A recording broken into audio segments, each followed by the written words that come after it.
Hoy hablamos por ellos. Marandúa Verde. Noticias, historias, datos, personajes que defienden nuestra más grande riqueza como humanidad: la naturaleza. Marandúa Verde, un espacio de responsabilidad ambiental de Marandúa Estéreo. Son las 8:06 de la mañana y hasta ahora en Marandúa Verde hablamos de las noticias ambientales más importantes en la región, lo que pasa justamente en nuestra Amazonía.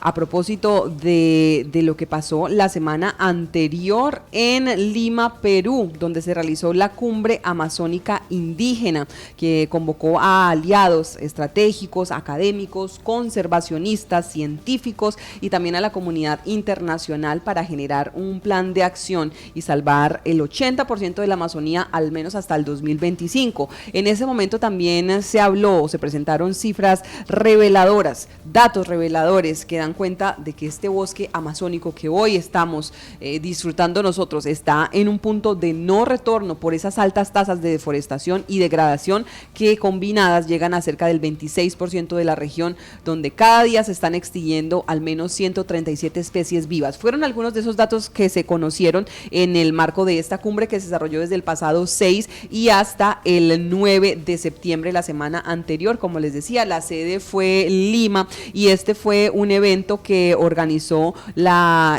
coordinadora de la red amazónica, la coordinadora de las organizaciones indígenas de la cuenca amazónica. Allí estuvo la OPIAC como justamente representación de Colombia y de toda la Amazonía y de esos pueblos indígenas también que hacen parte de todo este territorio. Vamos a saludar hasta ahora pues a Harold Rincón, quien es delegado oficial por parte de la Amazonía colombiana en la COICA y estuvo allí pues participando de esta cumbre amazónica. Harold, muy buenos días, bienvenido a Marandúa. Muy buenos días a todos que nos escuchan. Habla Harold Rincón Puchima, secretario general de la OPIAC. Un gusto saludarlos. Sí, señor. Usted fue el delegado oficial de la Amazonía colombiana. ¿Cuál fue ese mensaje, Harold, que ustedes llevaron desde aquí a esta cumbre tan importante para toda la Amazonía en la región latinoamericana? Bueno, primero que todo, nosotros como OPIAC, como Organización Nacional de los Pueblos Indígenas de la Amazonía colombiana, somos filiales de la Coordinadora de Organizaciones Indígenas de la Cuenca Amazónica COICA, que es una organización de convergencia internacional, continental, la organización más grande de pueblos indígenas del mundo, el cual representa a los 515 pueblos indígenas que están en la cuenca amazónica. Nosotros como PIAC participamos con 10 delegados de los 9 países, 9 organizaciones filiales a la COICA, entre ellos la PIAC, participamos 10 delegados por organización. La idea de esta quinta cumbre es básicamente apuntarle no a tirar flechas, como dice nuestro asesor Renato, sino a presentar aportes, estrategias precisamente a los cooperantes, gobiernos, donantes, filántropos, aliados estratégicos, presentarles estrategias y propuestas para ir resolviendo varias dificultades que padecen tanto los pueblos indígenas como los bosques de la cuenca amazónica. Nosotros como PIA fuimos a presentar varias de las apuestas que tenemos, mecanismos descentralizados de financiación para pueblos indígenas, estrategias para avanzar en consolidar los sistemas de gobierno indígenas de la cuenca amazónica. También fuimos a presentar alternativas basadas en soluciones desde la naturaleza, y desde la cultura. Fuimos a presentar básicamente todas las estrategias que como PIA venimos construyendo precisamente para encontrar, para apoyar, digamos, un poco a encontrar indicadores positivos de bienestar humano y bienestar territorial para los bosques y las comunidades de nuestros territorios.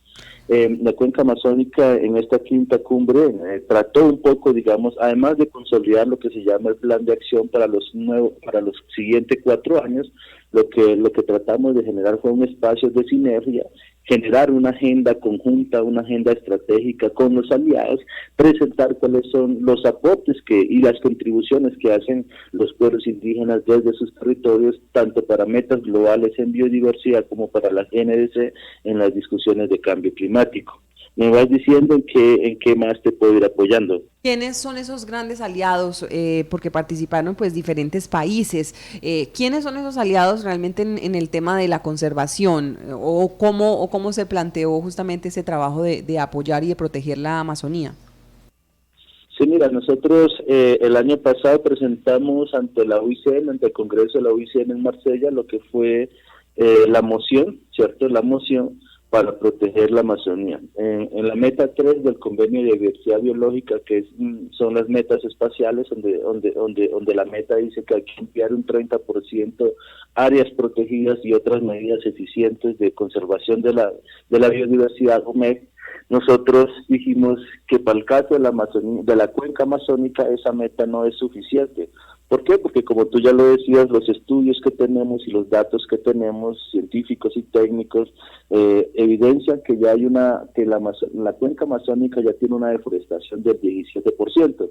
A 2025, se está diciendo, si a 2025 permitimos que esta tasa de deforestación y degradación de bosques llegue al 20%, entonces se va a generar o se va a ocasionar lo que técnicamente se llama el punto de no retorno, el punto de no regreso, que es básicamente la capacidad que tienen los bosques amazónicos de autorregenerarse por sí solos. Inclusive están diciendo los científicos que ni siquiera con ayuda antrópica es posible recuperar, digamos, lo que sería pérdida de biodiversidad, pérdida de vida. Por lo tanto, empezaría un proceso de sabanización y posteriormente de desertificación de estos bosques. Frente a eso, nosotros estamos diciendo, primero, la primera estrategia tanto a los gobiernos como a los multilaterales, a los bancos, a los gobiernos que ponen recursos, a los donantes, a las ONGs ambientalistas, estamos diciendo, lo primero que hay que garantizar es ampliar territorios indígenas, ampliar territorios, titularidad, tenencia de tierra para los pueblos indígenas, porque hemos demostrado que a diferencia, por ejemplo, de áreas protegidas, los territorios indígenas tienen mayor capacidad de proteger la biodiversidad. Chiribiquete, por ejemplo, la zona de Chiribiquete, que en el gobierno de Santos se amplió a 3 millones de hectáreas, Chiribiquete hoy a su alrededor tiene una pérdida de 1.000 hectáreas por día. 1.000 hectáreas por día, que son datos bastante asombrosos, digamos, por el caso de Colombia. Entonces tenemos evidencia de que en la medida en que se garantice la titularidad, la tenencia de tierra para pueblos indígenas, vamos a aportarle, digamos, a los gobiernos que tienen bosques tropicales en Sudamérica a cumplir su meta de biodiversidad por un lado y por el otro lado paquete completo las metas en lo que tienen que ver con NDC. Entonces, ¿qué hemos planteado nosotros? Hemos planteado que es necesario, ¿cierto?, que se canalice recursos, se canalice financiación de una manera mucho más directa, ¿cierto?, para los pueblos indígenas, sin tanta intermediación, para que desde los territorios y los pueblos indígenas se puedan desarrollar todas las acciones que nosotros tenemos en los territorios, ¿cierto?, que se puedan permitir desarrollando las acciones de curación en cada época de los calendarios ecológicos, que tengamos las garantías físicas de las malocas, los plumajes, las maracas, las danzas, ¿cierto?, las personas que son especialistas en cada una de esas labores para poder seguir haciendo lo que los viejos llaman el plan de manejo ambiental, acciones del plan de manejo ambiental que nosotros tenemos. Le hemos dicho a los donantes que se requiere mayor capacidad, ¿cierto?, de llegar a los territorios, visibilizar aquellas acciones y sobre todo llegar a los espacios y a los lugares y a los escenarios donde se están tomando decisión por los pueblos indígenas y poder decirles desde los pueblos indígenas tenemos todo un paquete, ¿cierto?, todas unas líneas de trabajo, tenemos toda una información, tenemos todas las estrategias construidas para poder aportarle, digamos, a conservar los bosques. De otra manera, creemos nosotros, en la medida en que los 9 países que tienen bosques tropicales continúen esa forma de entender, digamos, generar economía, generar desarrollo, entendiendo a la Amazonía como un obstáculo para el desarrollo, vamos a cometer el peor ecocidio, digamos, del mundo. La cuenca amazónica, los bosques amazónicos tienen una conexión directa con los Andes, ¿cierto? En la medida que los páramos, por ejemplo, dejen de estar vivos, los ríos que pasan por los bosques amazónicos se van a acabar, ¿cierto? La Amazonía tiene una conexión con el Atlántico tiene una conexión con el Sahara, y así está conectado. En la medida que ecosistemas estratégicos como la cuenca amazónica desaparezca, va a haber un desequilibrio total. Los datos que tenemos, por ejemplo, nosotros en términos de regulación de agua, de lluvia, más del 70% de las lluvias que tienen los grandes países acá en Sudamérica ha generado a través de lo que llamamos ríos voladores, ¿cierto? Que son los ríos más grandes que pasan a través de esas corrientes de viento y de nubes que se estrellan en los Andes para poder regular, por ejemplo, el agua, inclusive la agricultura en muchos países. Como mirarás, esto no es un tema sencillo, es un tema bien complejo, pero se requiere primero el conocimiento ecológico de los gobiernos para entender, ¿cierto?, toda esa conectividad ecosistémica que tienen estos territorios para poder generar, digamos, las condiciones de vida que se requieren. Nosotros creemos que sí es necesario que los países, en este caso, empezando por el de Colombia, que el gobierno colombiano tenga una estrategia y un diálogo mucho más cercano, mucho más directo con los pueblos indígenas para poder coordinar, ¿cierto?, una ruta, unas acciones en conjunto con los pueblos indígenas para poder, por un lado, preservar, mantener, conservar los bosques, proteger las culturas, pero al mismo tiempo encontrar aquellas acciones desde los pueblos indígenas que le permitan al gobierno colombiano, al gobierno Petro, poder presentar, ¿cierto?, contribuciones desde los territorios para mitigación, adaptación, resiliencia, cambio climático, sí, y por otro lado protección de la biodiversidad. Harold, Cambio. Y a propósito de esa participación, digamos, usted lo dice, los gobiernos son claves. Se han mandado mensajes desde la Secretaría, desde el Ministerio de Ambiente, desde el mismo presidente Gustavo Petro. ¿Participó alguien digamos, del gobierno como tal en medio de esta cumbre, o ustedes van a ser esos interlocutores que lleven también ese mensaje de urgencia ante el gobierno? Mira, nosotros generalmente son muy pocos los gobiernos que se sientan a dialogar con nosotros. Básicamente, por ejemplo, en las COP de cambio climático o en las COP de biodiversidad, básicamente es más fácil poder uno conversar con los gobiernos, y lo hemos hecho en esos espacios y no en territorio. Los últimos gobiernos que han pasado para el caso colombiano no han sido receptivos con los pueblos indígenas, o sea, no contemplan y no dialogan con los pueblos indígenas para poder coordinar una agenda global o una agenda nacional, tanto en biodiversidad como en cambio climático. Nosotros esperamos realmente que este gobierno que tiene de alguna otra manera cercanía con el tema indígena pueda dialogar. Nosotros nos reunimos hace poco más de un mes con la ministra de Medio Ambiente para decirle, mira, acá estamos los pueblos indígenas, queremos coordinar una agenda, ¿cierta?, estratégica, tanto en biodiversidad como en cambio climático, para irnos en conjunto y decirle al mundo, aquí estamos Colombia como gobierno y como gobierno indígena para poder aportar, pero hasta el momento eso no ha sido posible.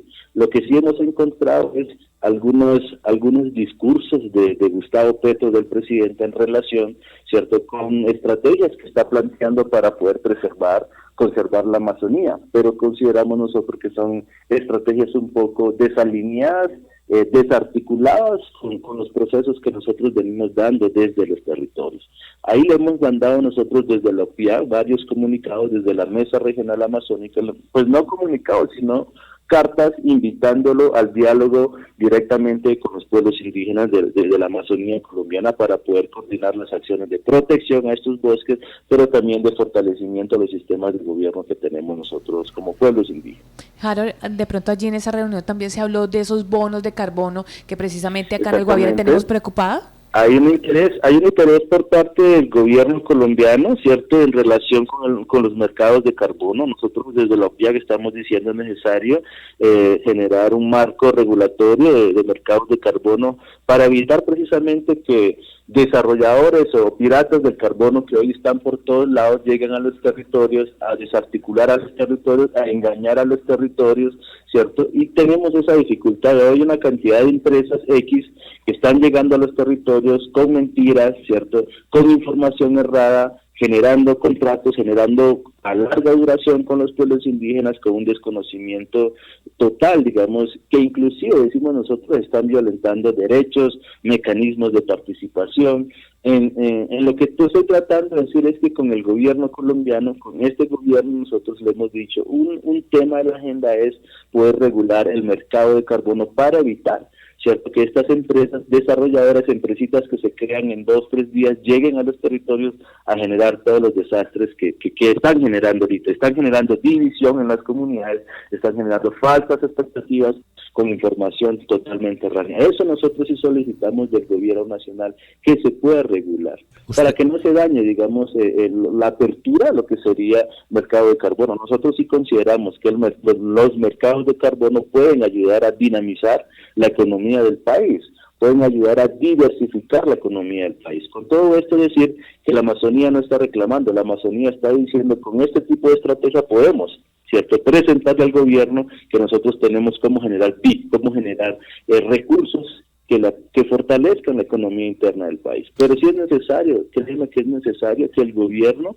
en estos 4 años podamos generar en conjunto el marco regulatorio de mercados de carbono.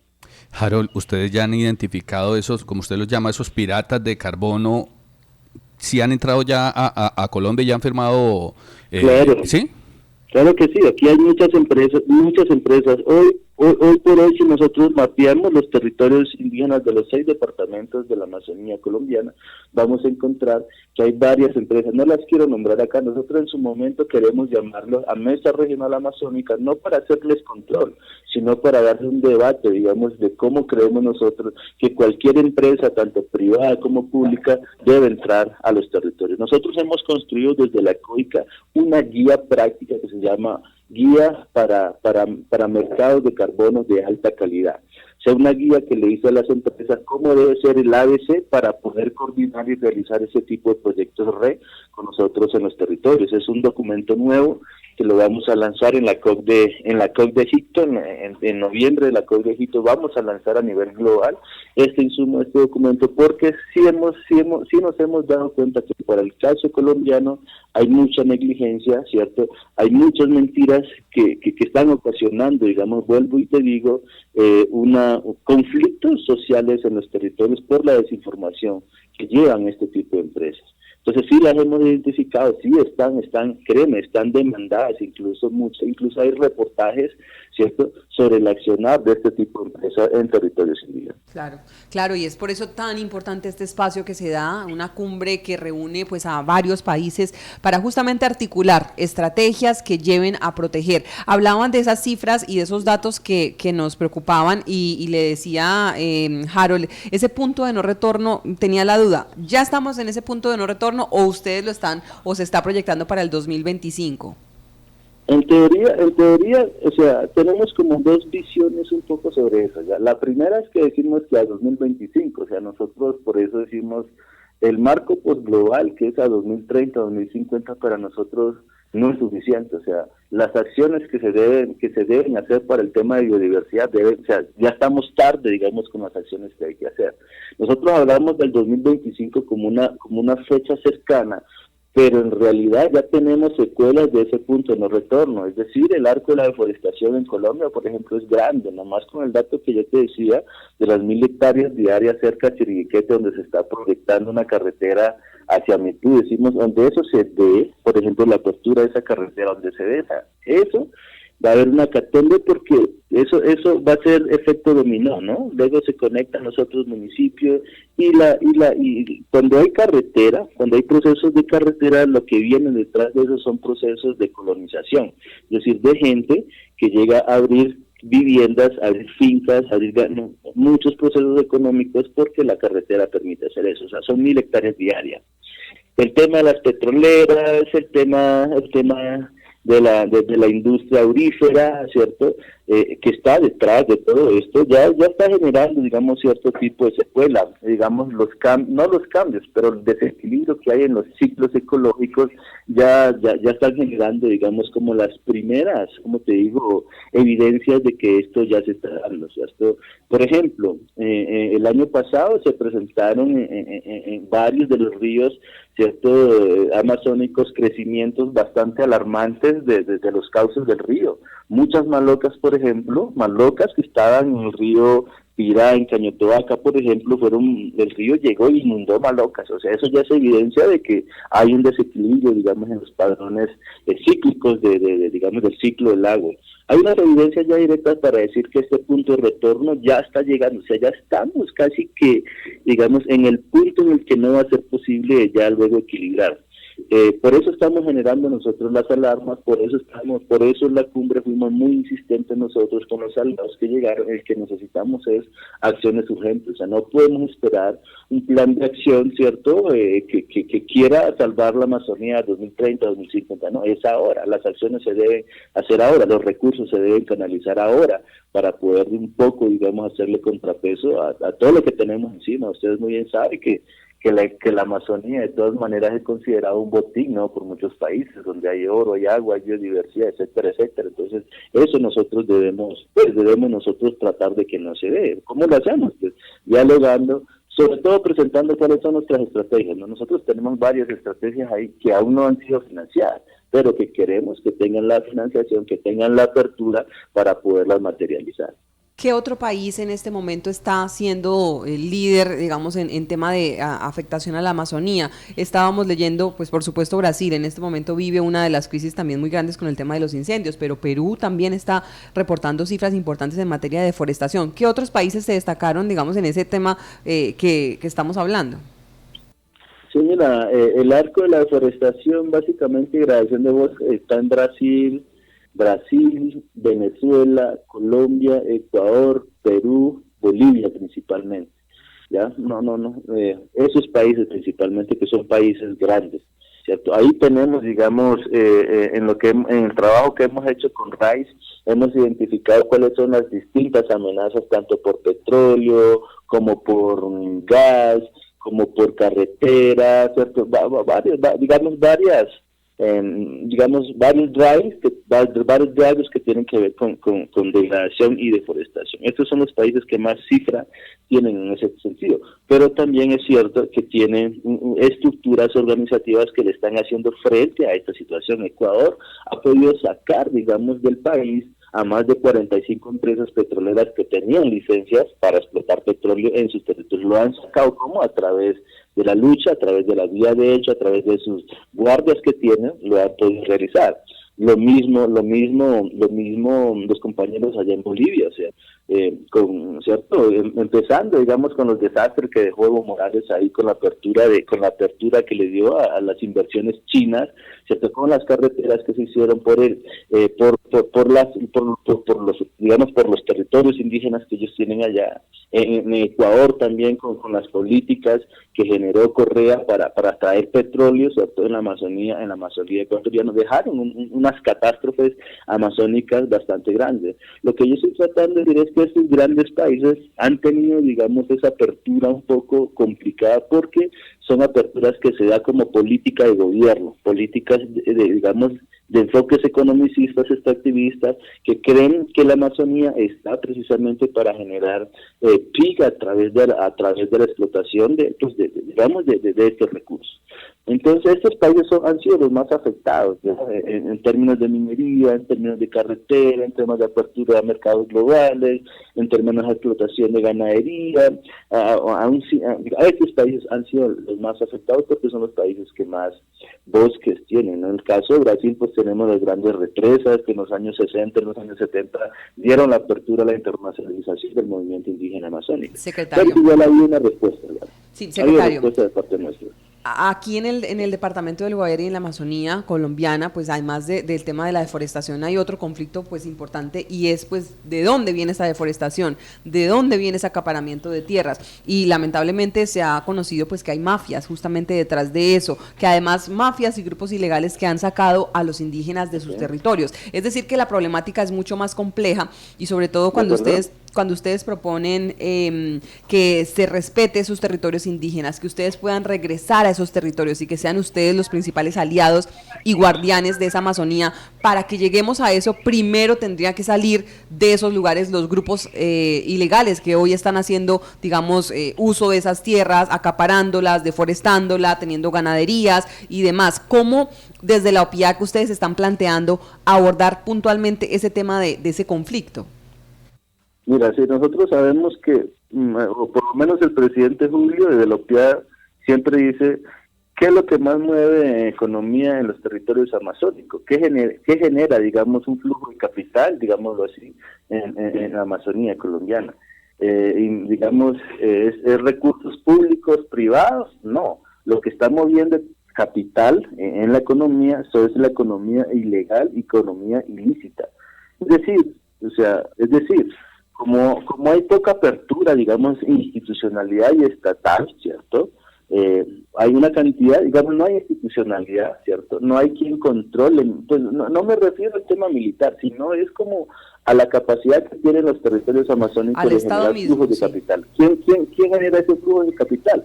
Pues las economías ilícitas tanto y ilegales tanto en oro como en todo lo que usted sabe que se está dando, ¿cierto? Entonces, nosotros que estamos diciendo, primero es necesario tener una estrategia que le permita a la gente de los territorios no irse a trabajar en esos mercados ilegales. ¿Eso cómo se genera? Eso se genera generando otro tipo de estrategias que tienen que ver con ¿qué? Pues con formas de generar, digamos, economías distintas.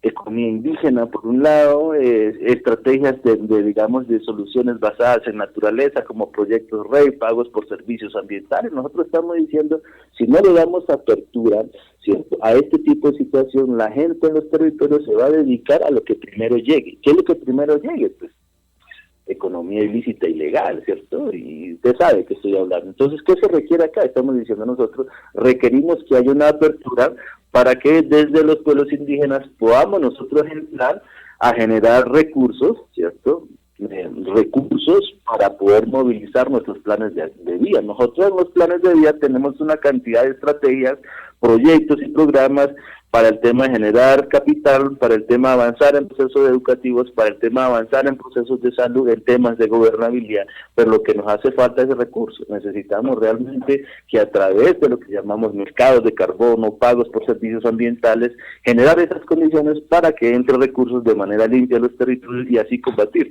Yo en lo personal no creo, ¿cierto? No creo que la solución sea militarizar los bosques amazónicos. Yo creo que eso va a generar más conflicto porque de todas maneras los bosques amazónicos se han convertido en un refugio, o sea, para muchos actores. Entonces, poder combatir ese tipo de situación con el tema militar lo que va es agravar, digamos, la situación de orden público en esos territorios. Y es lo que está haciendo Petro, no tratar de militarizar ahora con los gringos la Amazonía colombiana, pensando que no hay capacidad, ¿cierto? Yo creo que es al contrario, es generar las capacidades, las condiciones para que las estructuras orgánicas de los pueblos indígenas, las organizaciones, las APIs, las organizaciones regionales tengan toda la capacidad institucional, tengan los recursos para hacer control y vigilancia a los territorios y evitar que estas economías ilegales e ilícitas se sigan masificando y sean el pan diario pues en los territorios.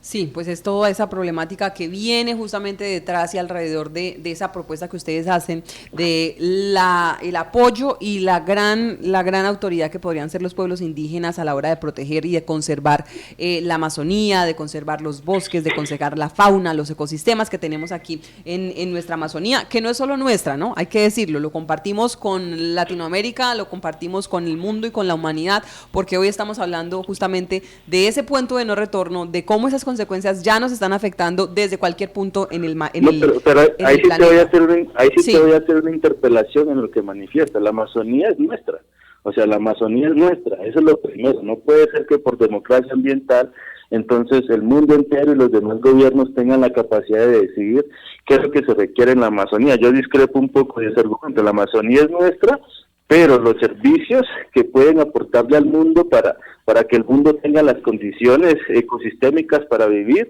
es otra cosa, pero hay que partir del hecho que la Amazonía es nuestra, o sea, somos nosotros pueblos con el territorio que tenemos a la en nuestro de país. Estado-nación, y por lo tanto ese debe ser el primer punto de partida para poder dialogar con cualquier sector, claro, tanto con el gobierno. Me refiero como a que todos dependemos de la Amazonía, y me refiero a que el mundo entero hoy está sintiendo un cambio climático que depende de la Amazonía, que depende de esos ríos voladores, que depende de esa producción de oxígeno que se da desde la Amazonía. A eso me refería, secretario, con el tema de que la Amazonía pues nos corresponde a todos y justamente está en nuestras manos cuidarla, aunque muchos estén lejos de la Amazonía, también pueden aportar a ese cuidado.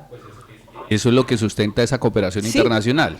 Justamente es ese es el nosotros llamado. Le estamos diciendo a los cooperantes, entiéndase en la Amazonía, ¿cierto?, como un ecosistema estratégico, no es el único, no solo es la Amazonía, La Amazonía sí le aporta, digamos, a la regulación del clima en el mundo entero, estamos de acuerdo.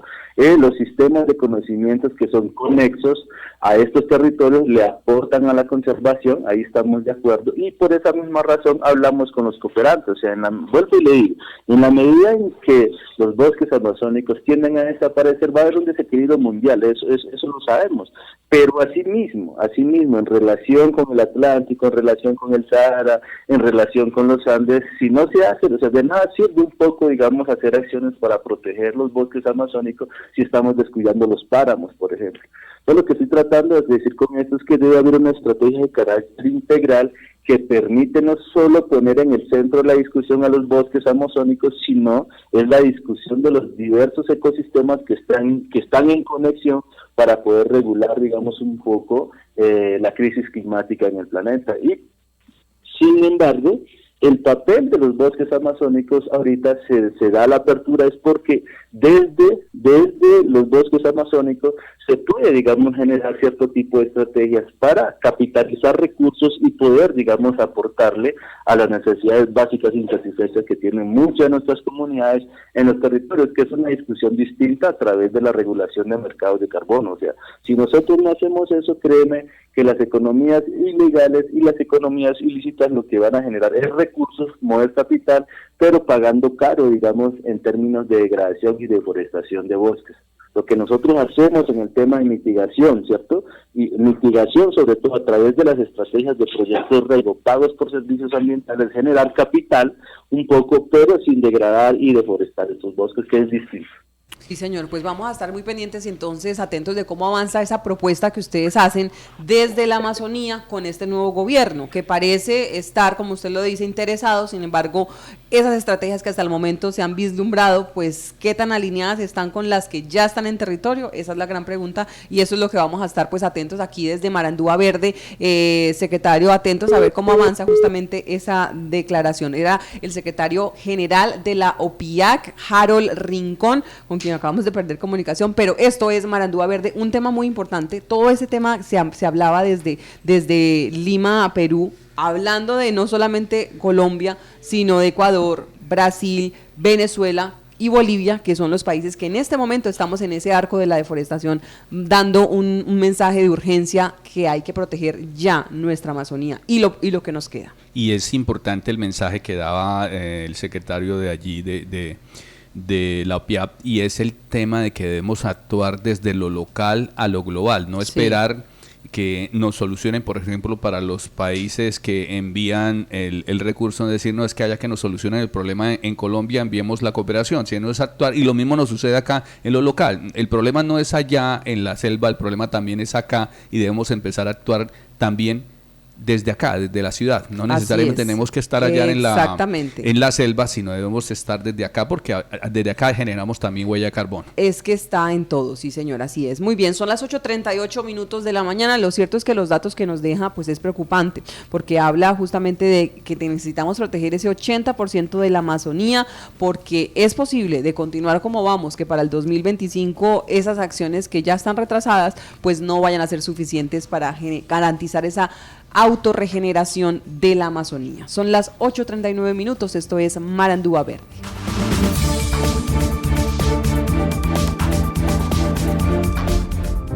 El bosque y la Amazonía nos necesitan.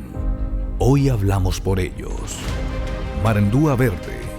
Noticias, historias, datos, personajes que defienden nuestra más grande riqueza como humanidad: la naturaleza. Marandúa Verde, un espacio de responsabilidad ambiental de Marandúa Estéreo.